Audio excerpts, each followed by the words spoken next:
Hi everyone, welcome back to the Handmade Homestead and Garden.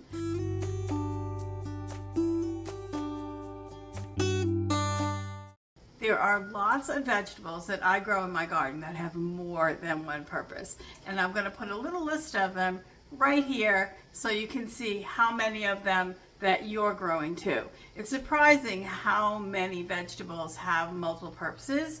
Things like green beans, you eat the beans, but you can also let them go to seed and harvest and dry the seeds for dried beans. And you can also eat the leaves. There are a lot of vegetables that you can actually eat the leaves as well.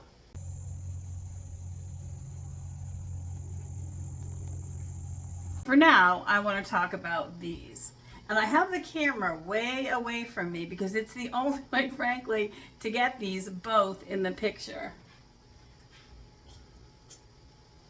So these are Tromboncino squash. I've seen them also called the replicante squash. There are a lot of Italian squashes that are dual purpose. Another one is the cucuzza squash.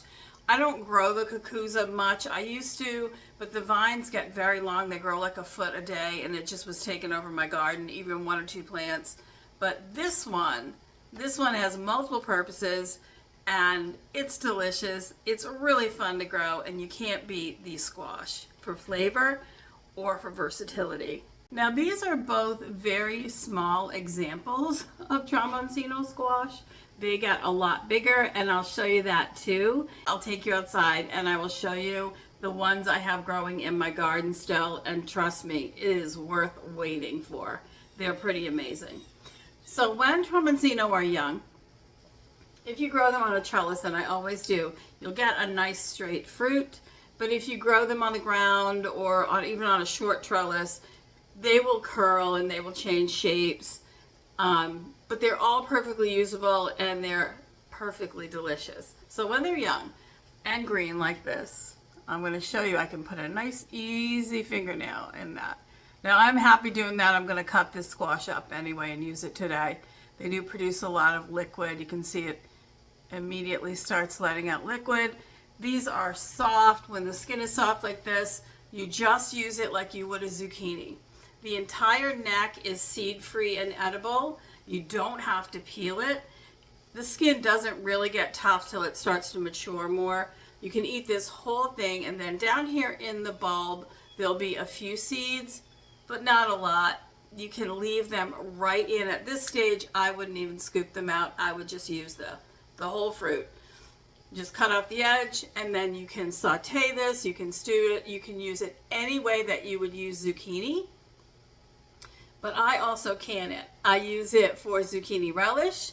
I make mock pineapple with it. You chunk it up, put it into a jar, add pineapple juice, and water bath can it. That simple. And let it sit for a few weeks, and it tastes like pineapple. It doesn't quite have the same texture, but it definitely has the flavor, and you can use it all winter long in desserts, or you can just eat it straight. We like to put it on top of yogurt, so you can use it that way. The good thing about this is, like I said, the whole thing is usable. It grows extremely quickly. It really doesn't have any bugs. The bugs, even the vine borers, don't really bother this plant. I suppose if there's nothing else in your garden, they might, but they don't usually. I'm going to break this in half and show you the inside. You can see it's very much like a zucchini. It looks like there's no seed cavity in it. It's nothing but edible fruit. Now, the flavor is extremely similar. It might be slightly sweeter and slightly nuttier than zucchini. I think most people don't notice that. I don't really notice it, and I'm definitely a foodie. I usually notice stuff like that. So that's green. But if you leave it on the vine and let it mature, a miracle happens. The skin will get progressively more and more tan yellow. I don't think this computer's doing it justice as much as it should, but it is definitely the exact same color as a butternut squash. And it tastes like a butternut squash too. As it matures, inside the fruit gets very orange, like a deep orange. The more it matures, the more orange it gets. And this whole thing is edible, except again, in the cavity. The cavity will continue to get bigger. There will be more and more seeds. I save my seeds from year to year. Whatever fruit is the biggest in my garden, that is the one that I save the seeds from each year. And they get extremely big. So let's go take a walk out to the garden and let me show you just how big these things can get. Let's go. Well, welcome to the front gate of my garden. I apologize for squinting. It's quite bright out here and I can't turn the camera at a different angle and still be able to show you what's behind me. So this is a great big arched trellis. It's actually up about 3 steps from the ground. You step into the garden at the front here, and this big arched trellis has Tromboncino squash hanging off of it. And there's a trellis that's about 8 feet tall above it, a cattle panel trellis. You do want something strong to hold up Tromboncino squash, and I'm sure you can see them hanging behind me. That is only some of them. Now we are at the 1st of October here in Zone 7A, coastal Rhode Island on the east coast of the United States. And these are still growing. They are still producing young green squash and very mature winter squash versions. And you can see them. I think this trellis right now has about a dozen squash on it. And I have been picking and eating the young squash all season, plus there's another ripe one in the house. So let me turn the camera around. I'm going to back up so you can actually see this trellis and see how this grows right off the trellis. It's pretty interesting. So this is the front trellis, and the squash vine for this Tromboncino squash goes all the way down this way, and there are squash on it all the way down. I don't know if you can see them through the fence line very well, but you can certainly see the ones in the middle. Now we're going to go in the garden and go all the way around so you can get a better look at just how tall those are. But you can see how the vine is going across the front as well, the front bottom step of the garden too. It's kind of encroached a little bit into the trellis area, and it did cover the other side as well.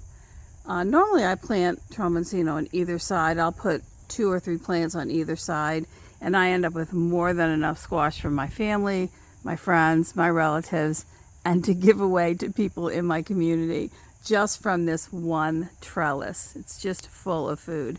And I'm thinking next year that I'm going to plant both Tromboncino and Waltham butternut on this trellis. I think it will be nice to have these smaller squash and these bigger ones both together. They have the same coloring, and it really would be kind of cool, I think. All right, let's go around and go in the garden and look at this from the other side.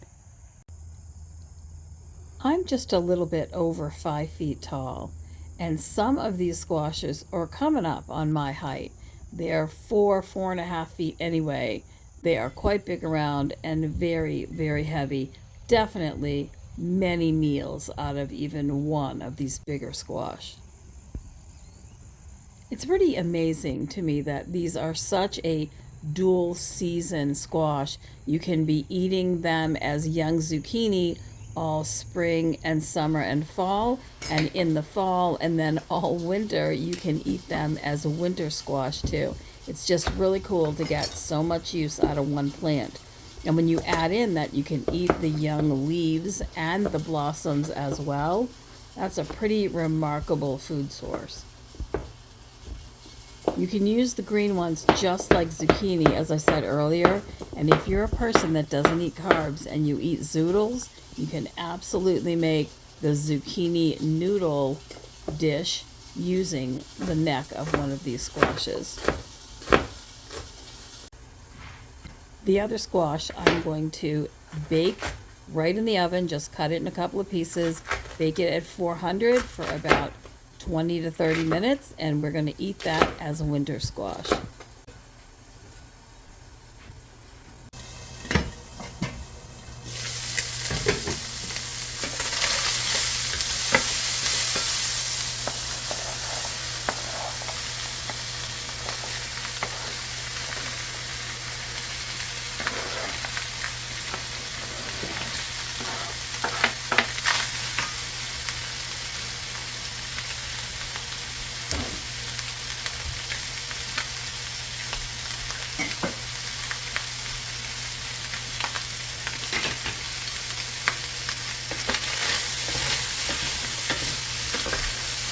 And you can absolutely eat this squash raw as well when it's young.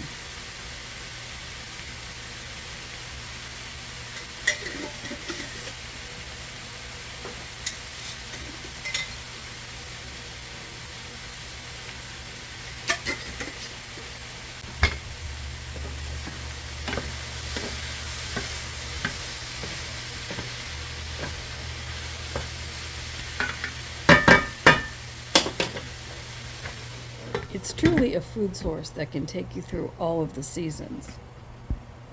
One of the other things that I love about Tromboncino squash is that it freezes better than zucchini does. When you cut up and zucchini gets frozen, even if you blanch it first, it doesn't matter. When you take those slices out, they're going to taste rubbery and watery and deflated, and they just don't have the texture. And even when you cook with them, I think they're still quite rubbery. That's not true with Tromboncino. When you cut this up, I never blanch it. I just throw it into vacuum sealer bags, label it, and throw it in my freezer. I have found that when I defrost it and I cook it, it doesn't have that rubbery texture that zucchini gets that I find so unappealing. So it's just another real bonus for this plant that gives so much to the gardener. You can eat the blossoms, you can stuff them and eat them in the same way that you would do stuffed zucchini blossoms. I'm pretty sure, you'd have to check this to be sure, but I am pretty sure the leaves are also edible when they're young. I wouldn't eat them because I want as much energy as I can to go to that plant so that I get more fruit. But if you needed to, if you wanted to, you could eat them too, I believe. Check that out to make sure, but yeah, I think you can. I'm going to cut open this bulb end of this younger green Tromboncino so you can see that the seeds in them are almost non-existent. They're just like the very immature seeds that you would find in a young zucchini. They're definitely not even a texture that you would notice when you were eating it. Now when this gets bigger, the seeds get bigger, obviously. But if you look at this even right up close, you can see how soft it is, and there's no seeds in it. And that is a pretty good sized squash, and there's no seeds.